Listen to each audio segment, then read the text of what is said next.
Hi, welcome to This Week in Ames. I'm Susan Guiazda. On today's show, we check in with the Ames Police Department.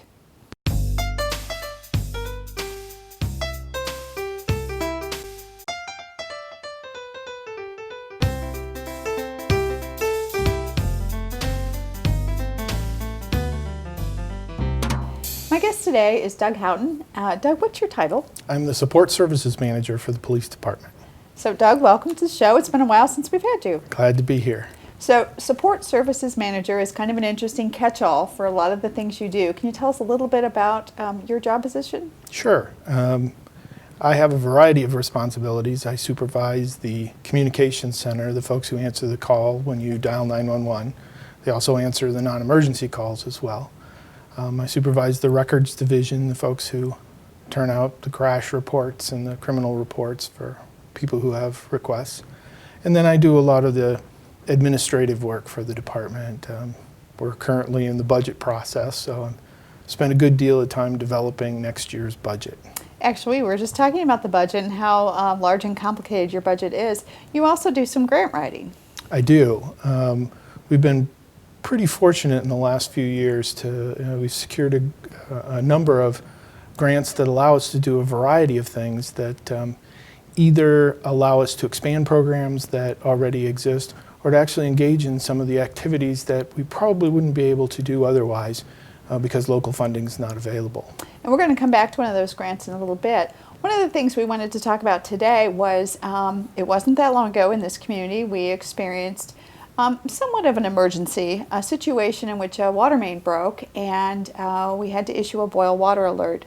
Something pretty unusual for Ames, a little bit more common in other communities, but we were able to take advantage of a unique tool to notify residents. Can you tell us a little bit about that? Sure.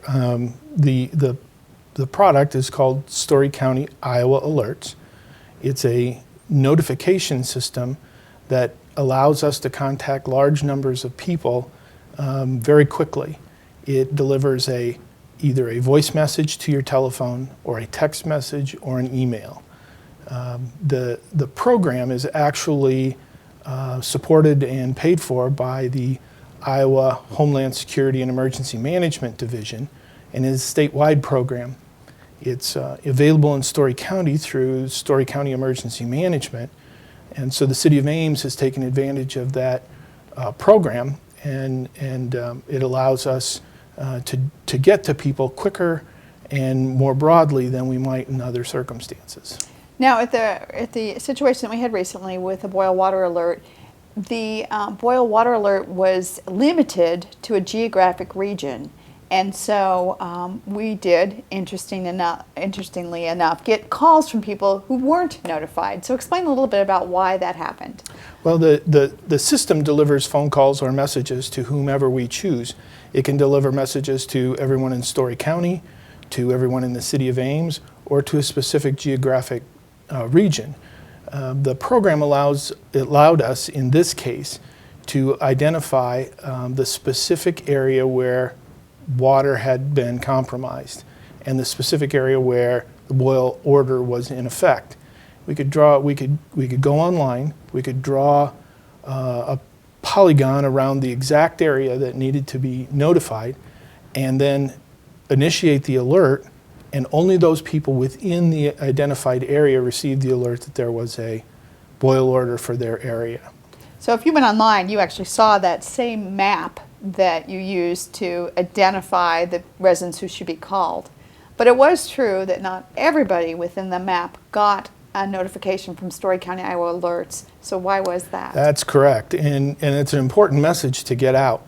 When we first initiated the system, we were able to populate the system with telephone numbers from people who are in the white pages, so hardwired landline phones that had been in place for a little while.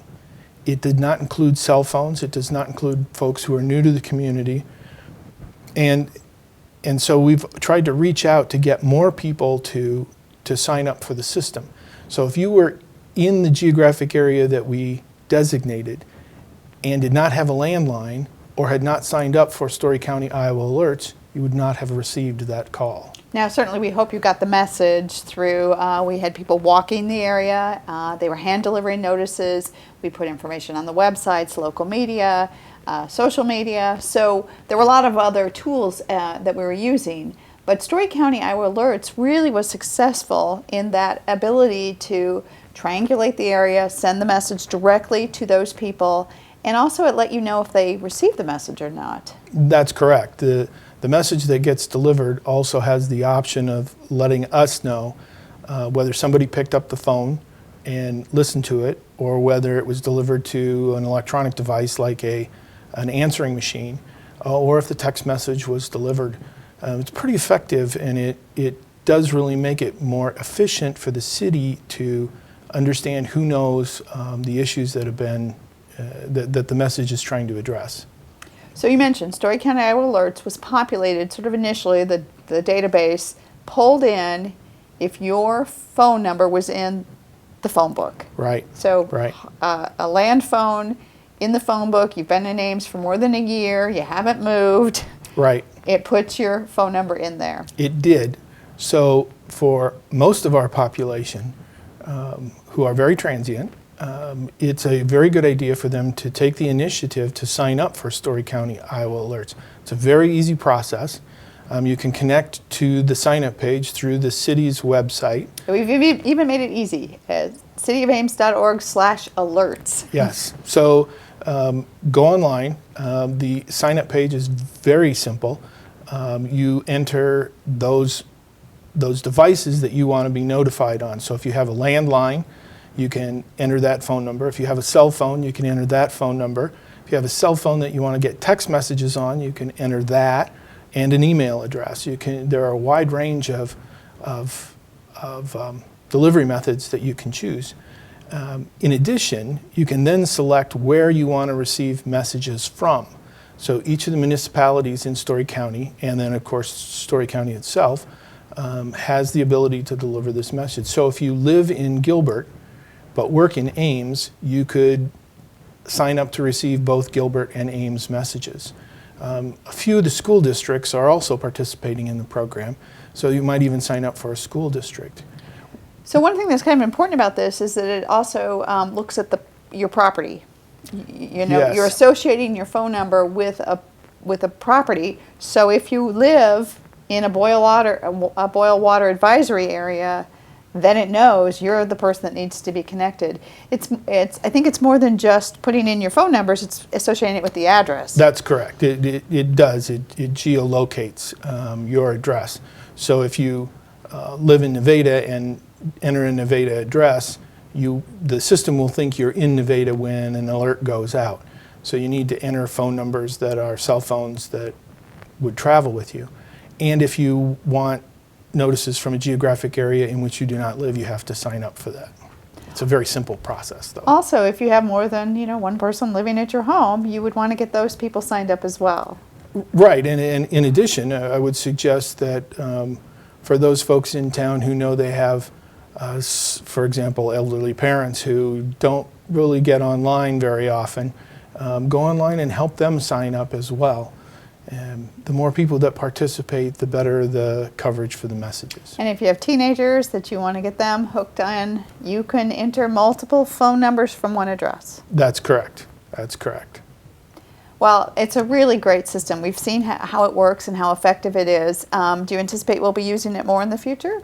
I'm sure we will. I would love to think that there would be no need to use Story County Iowa Alerts in the future, because we'll have no floods, no storms, no problems. But that does seem a little bit too unreal. So I do anticipate Well, I we'll use it in appreciate the your future. optimism, but I guess we'll have to get people signed up so we have them. Just quickly, we mentioned earlier that you had some success with grants. You recently received a grant. Tell me a little bit about what that's for. Yeah, we applied for and we're privileged to receive a grant through the U.S. Department of Justice, the Edward Byrne Memorial Justice Assistance Grant Program. The grant is designed to support our mental health advocate. The police department a few years ago hired an individual to work part-time who acts as an interface between law enforcement and folks who are having mental health issues. And and it tries to, among other things, coordinate care between, or contact between mental health professionals and clients who need services. The grant, which is about $15,000, will support some continuing education for both the mental health advocate and our partners who are in Story County. It will also then provide some additional funding to bring that training back to local agencies so we can train local law enforcement officers, local dispatchers, and folks in the jail about how they can better address citizens who have mental health difficulties who are in the justice system. Well, that's great news. That's obviously an area that we always need to spend some time with and pay some attention to. So congratulations on that grant. Thank you. Well, again, if you want to learn more information about the Story County, Iowa Alert System, it's easy to do. Go to our website and sign up. That's, again, cityofames.org/alerts. That'll get you right to the sign-up page where you can get your information entered and be part of that alert system.